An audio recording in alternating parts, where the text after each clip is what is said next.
हमको पूछते कि सघन माध्यम से विरल माध्यम में गमन करने पर आपतन कोण एवं परावर्तन कोण क्या होगा, तो सुन लो।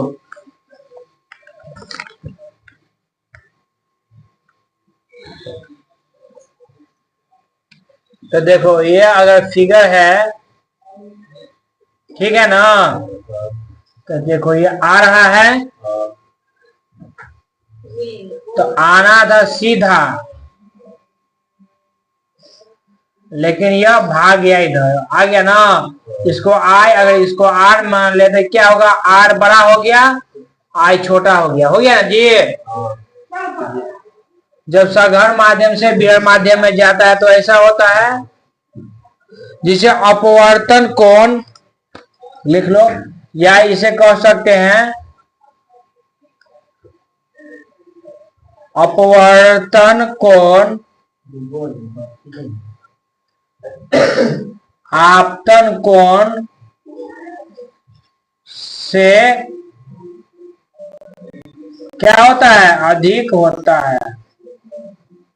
देखो ये आ रहा है ना जी, तो ये वो आपतन कोण है, सुनो इधर, ये आ रहा है ना किरण से, तो क्या हुआ, ये आपतन कोण, और ये पार कर रहा है ना, तो अपवर्तन कोण। तो ऐसा स्थिति में आपतन कोण ज्यादा हुआ कि अपवर्तन कोण ज्यादा हुआ,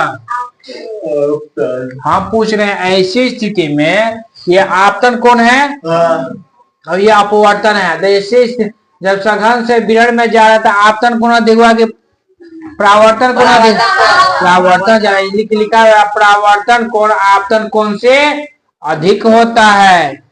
ये ऊपर वाला कोण है सघन, और नीचे वाला क्या है विरल।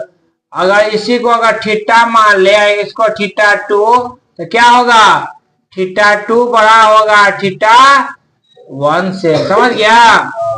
अब देखो अगर इसी में देखो कहा है, अपवर्तन है या आपतन है, कैसे है ये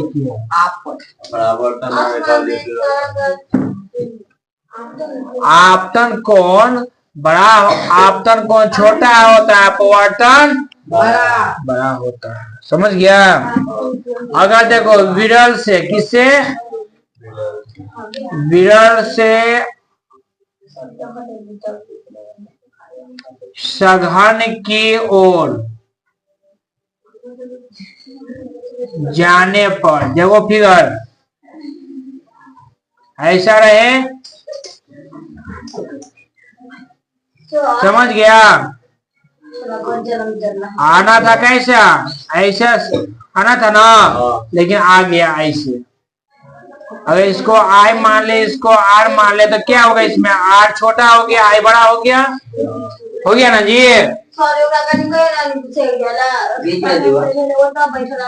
तो ऐसे में क्या हो गया,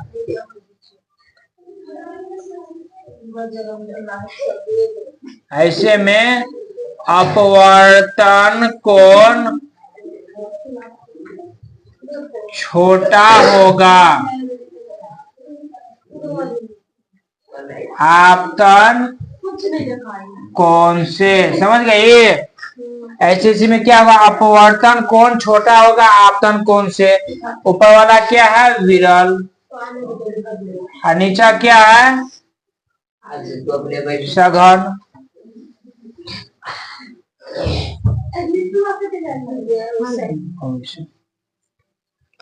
समझ गई। और क्या बात, देखो कहेगा विरल, लिखो इधर, विरल माध्यम में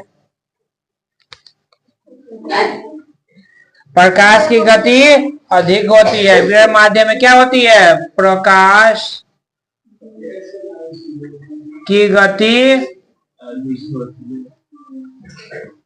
अधिक होती है।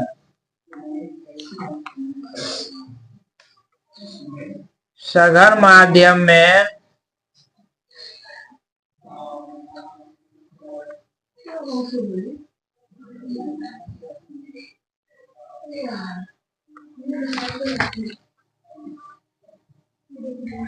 कम होती है, ठीक है। इसकी एक बार लिखो स्नेल के नियम।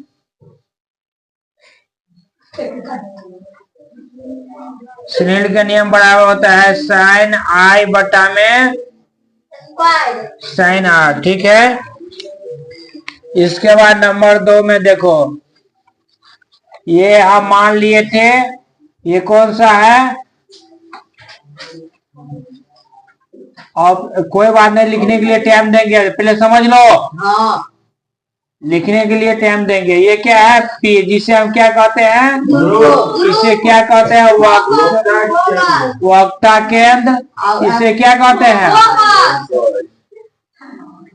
फोकस। कहेगा क्या? क्वेश्चन क्या रहा इसमें? परपट्टी में सभी दूरियां मापी जाती है, तो लिखो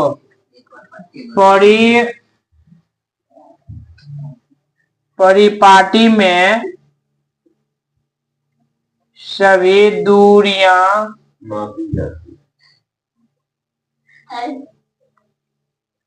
मापी जाती है। किससे?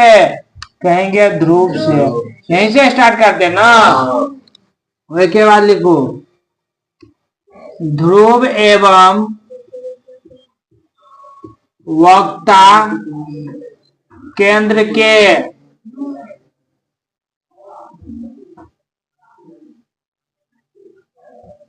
बीच की दूरी की, ध्रुव एवं वक्ता केंद्र के बीच की दूरी की फोकस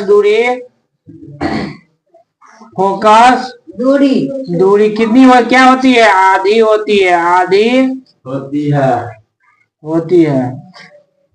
या इसी को ऐसे भी लिख सकते हैं, ध्रुव एवं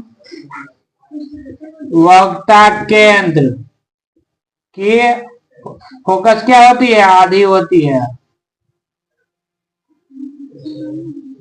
फोकस आधी होती है। समझ गए? 3 नंबर देख लो।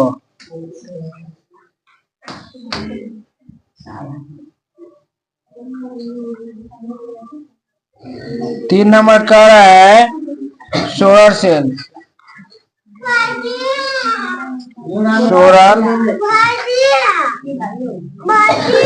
हाँ, अवश्य हम सोलर सेल मुंह का फायर रखे लगली तो सोलर सेल क्या करता है? तो लिखोगे ये सोलर सेल जो है सौर ऊर्जा को सेठ जी है ना, वही में सौर ऊर्जा को विद्युत ऊर्जा में बदल देता है। मार खा जाएगा, हम रख देंगे तो।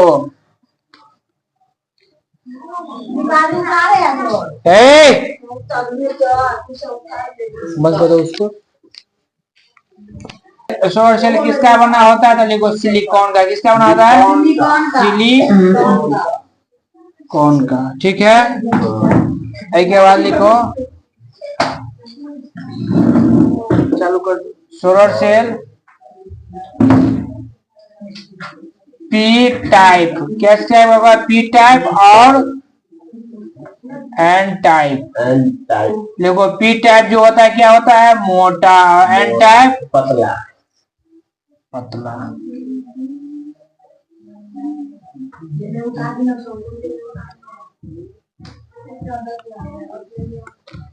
चलो ठीक है, उतारो यहाँ तक।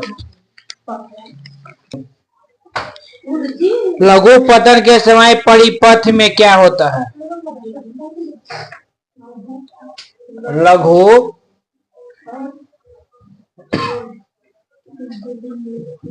लघु पतन के समय परिपथ क्या होगा? तो देखो लघु पतन मतलब मान के चलो कोई अगर यहाँ पे कोई परिपथ है,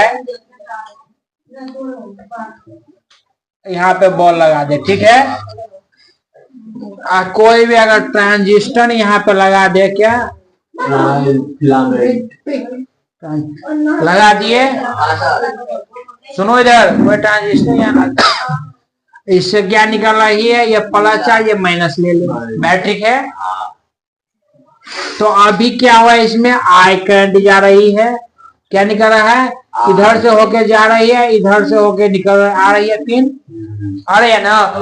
अगर इसमें अगर कोई और एक तार जोड़ दें, क्या जोड़ दें, तो आप बताओ इसका प्रतिरोध ज्यादा होगा कि इसका प्रतिरोध ज्यादा होगा, तो हम कहेंगे नीचे वाले का प्रतिरोध ज्यादा होता है। तो इसीलिए ऑप्शन क्या होगा, बहुत अधिक, इसका प्रतिरोध क्या होगा, बहुत अधिक, इसका क्या होता है, बढ़ जाता है, इसका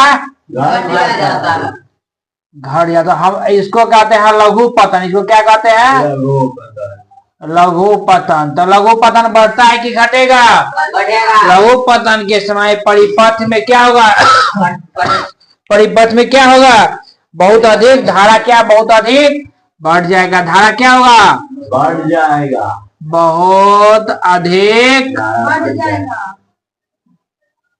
बढ़ जाएगा, जाएगा, समझ गया। तो ऑप्शन नंबर सी में है मार दो। 5 नंबर का देखो, 5 नंबर में हमको दिया है पी का मान दे दिया है 100, अब वोल्ट का मान भी 100, ई वाट है, ई वोल्ट में है। तो हमको पता है कि पोटेंशियल एनर्जी बराबर क्या होता है, धारा प्लस में वोल्ट के, ठीक ना। तो पी का मान दे दिया है 100, आई का मान दिया नहीं है, वोल्ट दे दिया है 100, 100 से 100 कटा तो आई बराबर कितना हो गया, 1। धारा को मापते हैं किसमें, एम्पियर में, क्या मापते हैं, तो कहेंगे 1 एम्पियर, समझ गई, हो गया।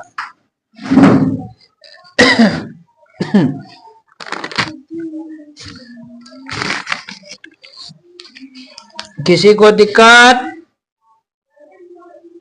नहीं,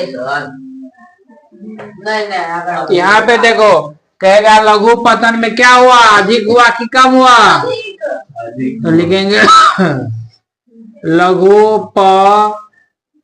पतन में बढ़ता है और परिपथ में, लिख लो, परिपथ में घटता है। इसमें रहे तो आगे बढ़ सकते हो। 6 नंबर देखो, कह रहा है विद्युत बल्ब के फिलामेंट किसका बना होता है, विद्युत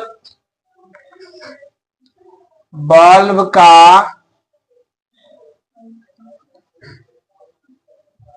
विद्युत बल्ब का फिलामेंट किसका बना होता है, टंगस्टन का, किस, टंगस्टन का,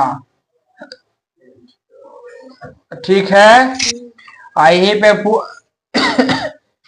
पूछ दे हमको हीटर,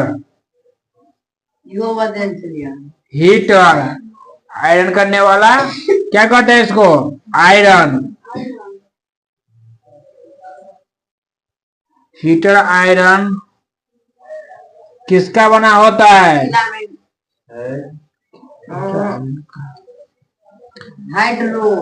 हीटर आयरन में क्या होता है, नाइक्रोम का तार, किसका होगा, तो हीटर आयरन में किसका तार होता है, नाइक्रोम का। पूछेगा नाइक्रोम का तार कहाँ होता है, हीटर या आयरन करने वाली जो है ना, उसमें किसका तार होता है, नाइक्रोम का तार, किसका होता है। पूछेगा नाइक्रोम की तार क्या देती है, कहेंगे उष्मा,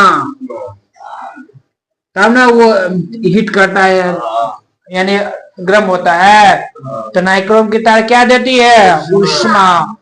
बॉल क्या दे रहा है हमको, प्रकाश।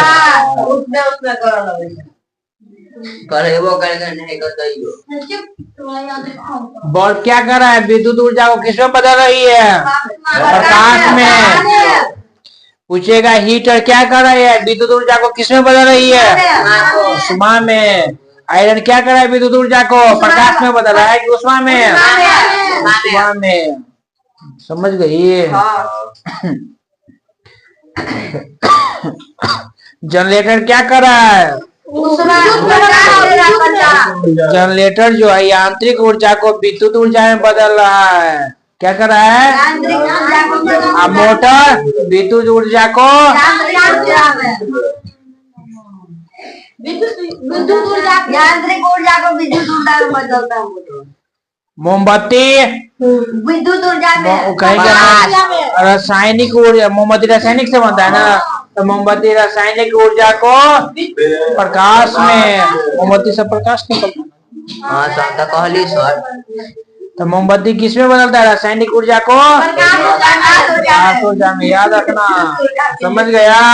सब लिखवा दिए हैं, याद रखना। फिर यदि भी नहीं करवा बार कितना लिखे हम, पागल हो जाएंगे लिखते लिखते तुम सबको चक्कर में। 7 नंबर, प्रकाश का न्यूनतम तरंग दैर्घ्य होता है। देखो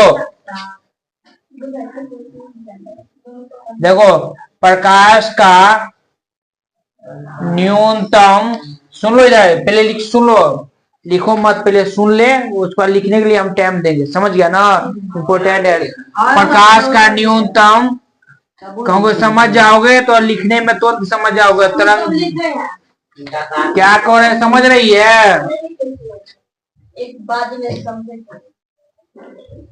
क्योंकि क्वेश्चन नहीं है कि एक ही बार में इस बार हो गया अब नहीं आएगा, क्योंकि व्याख्या करवा रहे हैं तो बार बार रिपीट होगा। प्रकाश का न्यूनतम तरंग दैर्घ्य होता है 400, लेकिन संजोग देखो कहीं ऑप्शन ना होगा 400। प्रकाश का न्यूनतम तरंग दैर्घ्य कितना होता है? 400। ऐसे पूछेगा प्रकाश का, प्रकाश का अधिकतम 380 तरंग दैर्घ्य कितना होता है? 700। प्रकाश का अधिक न्यूनतम तरंग दैर्घ्य 400। ऑप्शन है कहीं? 380 है ना? 380 400 के लमसम में है, कहना 380 400 के लमसम में 300 हुआ ना, इसलिए नहीं है तो ऑप्शन, इसलिए हम 380 मान लिए, क्योंकि ऑप्शन 400 है नहीं, इनमें से कोई वो भी नहीं है, नहीं ना है जी उसमें से, इसलिए उसको 380 मान लिए, ठीक ना? लेकिन कितना होता है याद रखना, प्रकाश का न्यूनतम तरंग दैर्घ्य कितना होता है? 400, लेकिन प्रकाश का अधिकतम 700। इसलिए पूछा किस रंग का तरंग दैर्घ्य सबसे अधिक होता है? लाल का। किस रंग का तरंग दैर्घ्य सबसे अधिक होता है? सबसे कम बैगनी का। सबसे कम बैगनी का। कया सीधा बजाया तो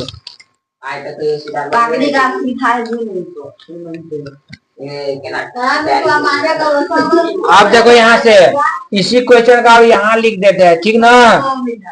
पूछेगा सबसे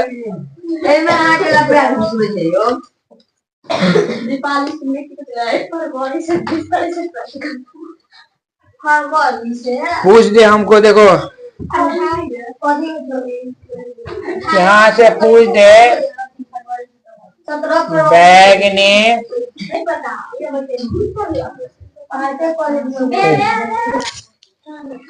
लड़की, चलो इधर देखो, बैगनी प्रकाश के तरंग दैर्घ्य बताओ, बैगनी के अधिक होता है कि कम होता है? लेकिन बैगनी प्रकाश की तरंग दैर्घ्य कम होता है। कम होता है। मार खा जाएगी बच्ची। किसका अधिक होता है? तो लिखेंगे लाल। लाल प्रकाश की तरंग दैर्घ्य पड़ोसा सब, लाल प्रकाश की तरंग दैर्घ्य ज्यादा होता है, अधिक होता है। तो हमको पूछे किसका तरंग दैर्घ्य सबसे अधिक होता है, किसका सबसे कम होता है?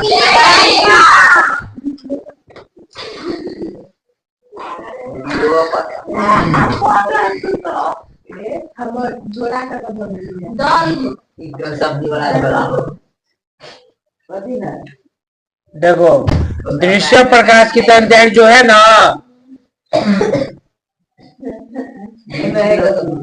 सौर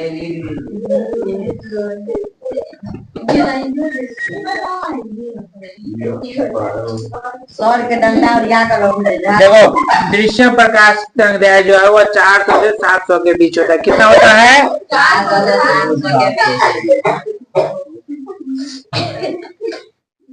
देखो जे दाई को पढ़े लाना और पीला डंडा मैंने पकड़ लेने के ना एक बात पूछिए, सबसे सुनो, सबसे तेज तरंग कौन सी होती है? तो कहेंगे पी तरंग। कौन तरंग? और सबसे कम?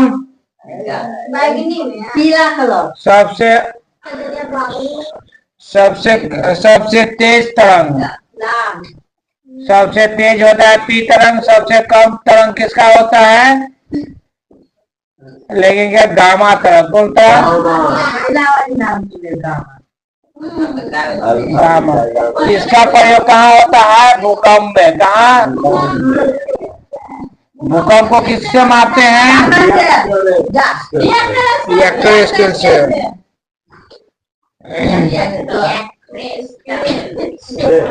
तरंगदैर्घ्य को किससे मापते हैं? तरंगदैर्घ्य को मापते हैं एक्सट्रॉन से। किससे?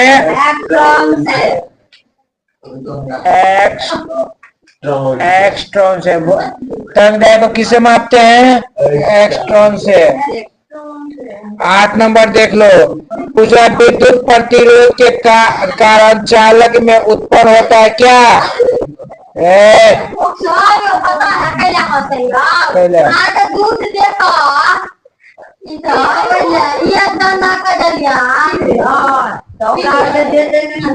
विद्युत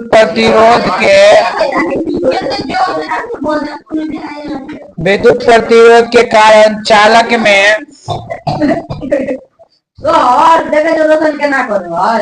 विद्युत प्रतिरोध के कारण चालक में क्या उत्पन्न होता है? ऊष्मीय प्रभाव।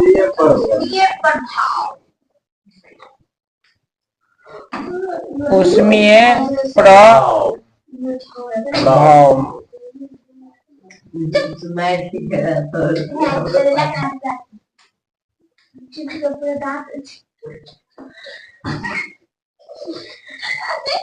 उतारो।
हाँ आप लोग रेस्टोरेंट में पानी जोड़ बनेगा लेकिन ज्यादा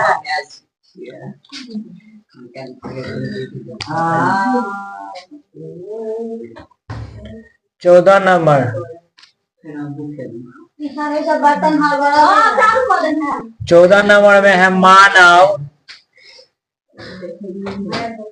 में गुण सूत्रों के मानव में गुण सूत्रों की संख्या कितनी होती है 46। कितना होता है जोड़ा 23। उसके बाद लिख लो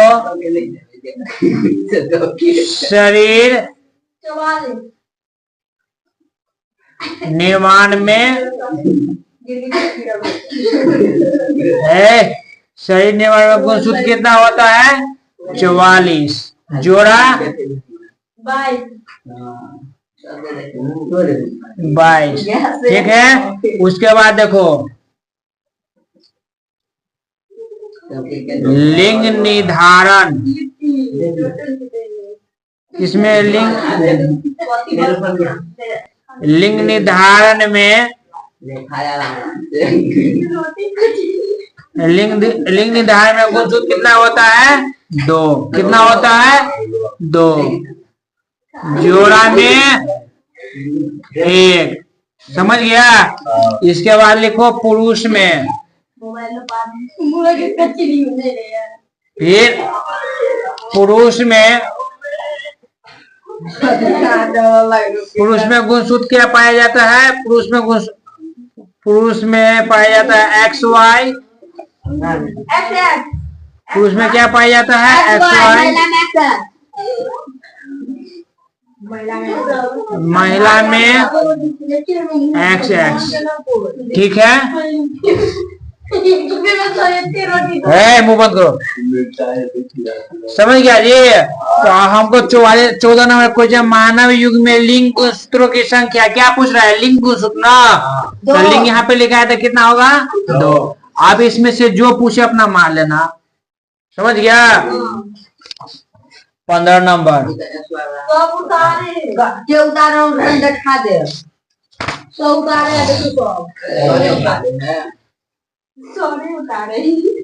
प्रकाश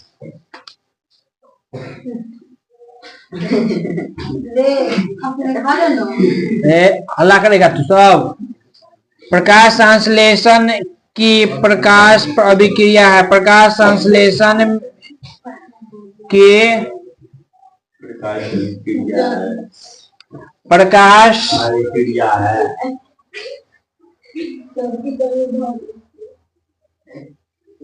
अभिक्रिया कैसी तो कहेंगे क्लोरोप्लास्ट के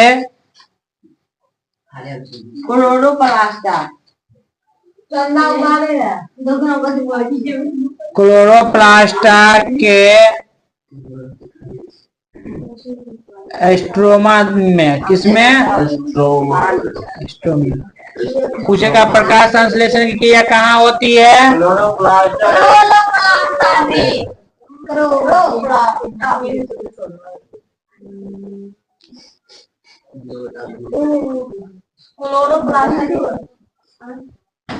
प्रकाश संश्लेषण की क्रिया होती है कहाँ पे कहेंगे पत्ती में। कहाँ होती है पत्ती में। प्रकाश संश्लेषण की क्रिया कहाँ होती है पत्ती में। प्रकाश से निकलने वाला प्रकाश से क्या निकलता है ऑक्सीजन की कार्बन डाइऑक्साइड। ऑक्सीजन प्रकाश संश्लेषण में क्या चीज की आवश्यकता होती है कार्बन डाइऑक्साइड की। लिख लो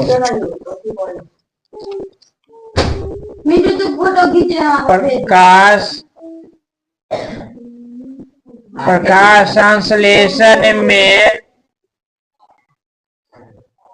किसकी जरूरत पड़ती है किसकी आवश्यकता होती है आवश्यकता होती है तो कहेंगे सूरज की प्रकाश प्रकाश एवं कार्बन डाइऑक्साइड किसका कार्बन डाइऑक्साइड का। उसके बाद पूछेगा प्रकाश संश्लेषण कब कहाँ होती है, दिन में कि रात में? प्रकाश संश्लेषण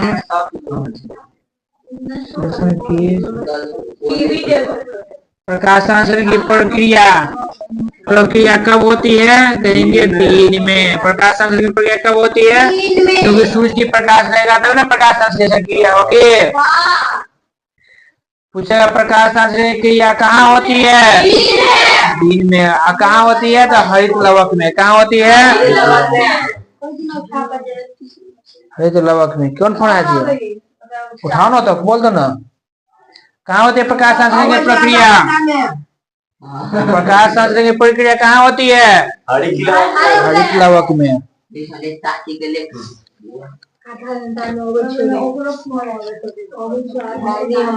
16 नंबर में देखो गुर्दा।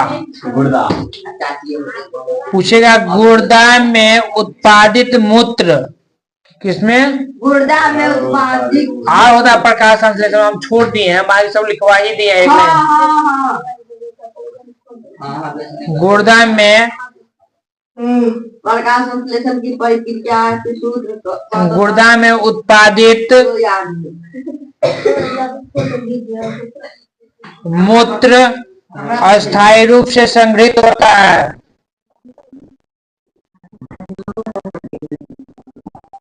अस्थायी रूप से संग्रहित